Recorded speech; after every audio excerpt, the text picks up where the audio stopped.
the president, who could release it later today. Right.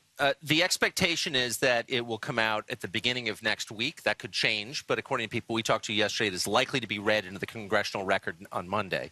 We could see it earlier. What's so interesting is when it does come out, that'll be the first time that most Democrats in the House see it. So for all the complaining about it, every member of the House, elected member, can read that memo. As of yesterday afternoon, a dozen Democrats outside the Intel Committee had bothered to trek over to read it. Why don't they want to know? 190 Republicans. I don't know how you can criticize a memo as illegitimate, say its release jeopardizes national security, and not read it. But they haven't. And I don't know what the answer is. We can't get a Democrat on my show to explain that. Well, here is Adam Schiff, who is the ranking member on the Intelligence Committee. He has always the constant look of concern. Here's an example. It is a sad day indeed when that is also true of our own committee, because today this committee voted to put the president's personal interest, perhaps their own political interest, above the national interest, in denying themselves even the ability to hear from the department and the FBI. And that is, I think, a deeply regrettable state of affairs. But it does show how, in my view, when you have a deeply flawed person in the Oval Office, that flaw can infect the whole of government. And today, tragically, it infected our committee. Your reaction? I think there are Democrats worth listening to who are legitimate, who speak in good faith. Adam Schiff is not one of them. He's a liar and a demagogue. I asked him a very straightforward question on my show. You had a brawl with him. Well, I asked him a simple question, which is, do we know that the Russian government hacked John Podesta's emails? And he accused me of working for Vladimir Putin, rather than answering the question. He is not someone you should be listening to on this subject because he lies. And he is motivated, as far as I can tell, and I've watched very carefully and interviewed him a number of times, purely out of partisan motivation. There's a real question at the bottom of this, which is what happened during the 2016 election, and he's not getting us any closer to. Michael Quigley says he described the memo as a book report by a high school kid. Your reaction? I mean, it may be. Look, I haven't seen it, but look, here's the question that it raises, and it's about FISA.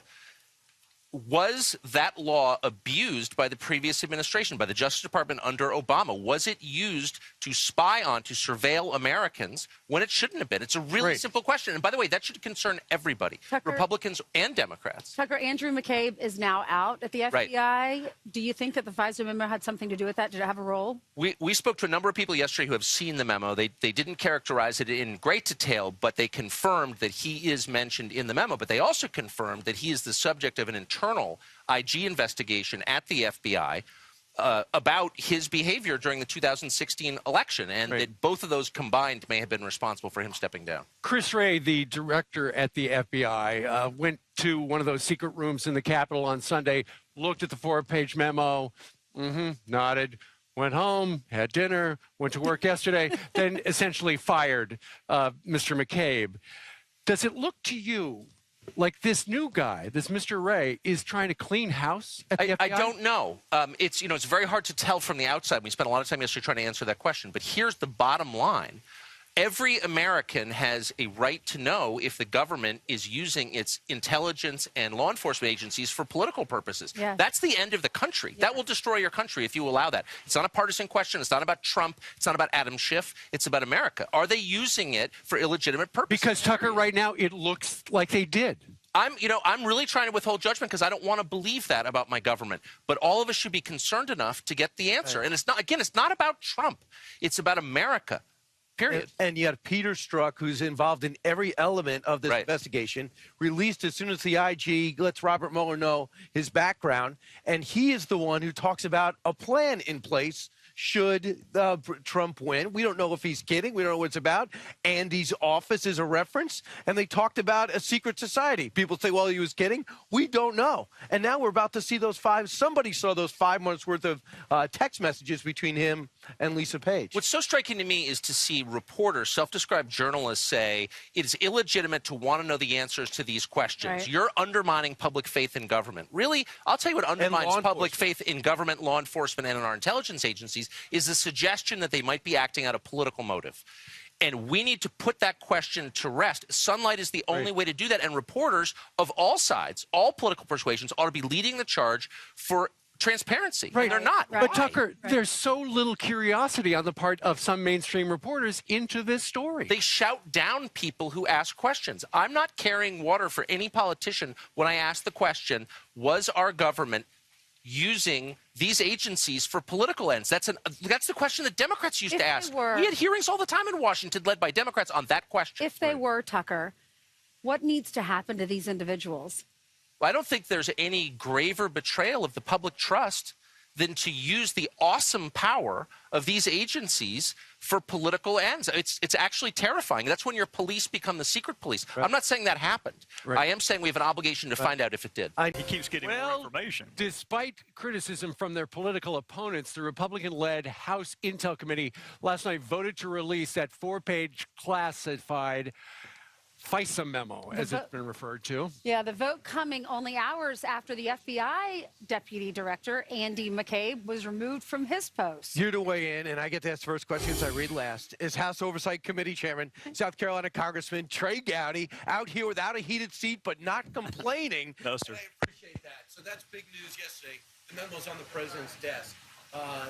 Indications are he wants to talk about this. Yeah, he's got 5 days to decide that it should not be made public. The indications are that he's not going to exercise that. And I would just tell my fellow citizens, if you're interested in whether or not the dossier was used in court proceedings and you're interested in whether or not it was funded by a political opponent, then you'll want to see the memo. Sure. Congressman, there are Democrats who are saying that what the Republicans are doing with this memo and just a general drumbeat up on Capitol Hill is trying to diminish Robert Mueller and his investigation. Yeah, I think it was 2 days ago I said I support Bob Mueller 100%. I wasn't a math major. I don't think you can support someone more than 100%. So, look, my Democrat colleagues didn't want us to find this information. They did everything they could to keep us from finding this information. So, of course, they don't want us to Will it be care. embarrassing to them? I think it'll be embarrassing to Adam Schiff once people realize the extent to which he went to keep them from learning any of this. So that would be the embarrassment. Go ahead. What do you mean by that? I mean, going to court to help Fusion GPS, so we can't find out that they paid for the dossier, yeah. And that they were working for the DNC. That's a pretty big step to go to court to try to keep the American people from learning something. So look, if it were up to Adam Schiff, you wouldn't know about Hillary Clinton's email. You wouldn't know about the server. You wouldn't know who paid for the dossier. So I do find it ironic that he has his own memo now, because if it were up to him, we wouldn't know any of it. Aren't we all in search of the truth, though? I mean, Democrats and Republicans should be in search of the truth. If there are a few bad apples, they need to get out. But why is this such a partisan issue when if something wrong happened, we need to get to the bottom of it, figure out who's responsible, and then there need to be consequences. But why do the Democrats have a problem with that? I don't know, Ansley. My old job, it was about the pursuit of the truth. This job, it is about winning. And I think that's what frustrates people, and that's how you get a 7% public approval rating. Yeah. I want to know. I voted to let the Democrat memo see the light in a week when it goes through it. I trust people to make up their own mind and draw fair conclusions, but politics has denigrated to the point that it's about winning and it's about embarrassing the other side. And again, that's how you get a 7% public approval rate. So ultimately, Trey Gowdy, what are the questions that Trey Gowdy, when the cameras are off and you're talking to your buddies, that you need answered, that you pretty much don't know, but you think you're in the pursuit of?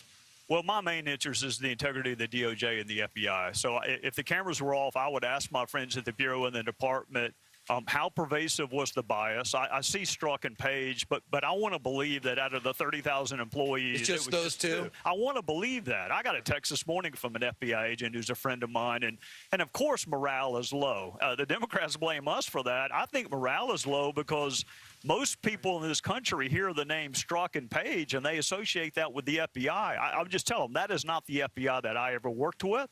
And I want to know what the department, this Bruce Orr angle, the number 4 person, no federal prosecutor that I ever worked with would do the things that Bruce Orr did. Sure. So that's what I if his wife works with Fusion GPS, that might be an indication. Yeah. Trey, one other name, Andrew McCabe. Were you surprised that he got removed yesterday? I was. I spent the better part of 2 days interviewing him on House Intel and then Judiciary the next day. He was a really professional witness. He answered all of our questions. We were together for about 20 hours, I guess, total. I don't know why he left, and it wouldn't be fair to him for me to speculate. So I am grateful for his service, but he's a really important witness in both the Clinton and Russia, and we'll leave it there. All right. Thanks for everything, Trey Gaddy. Appreciate it. Gamecocks or Clemson? Oh, on television or not on television? I had a kid that went to both schools. That's a politician right there. That went to both schools. All right.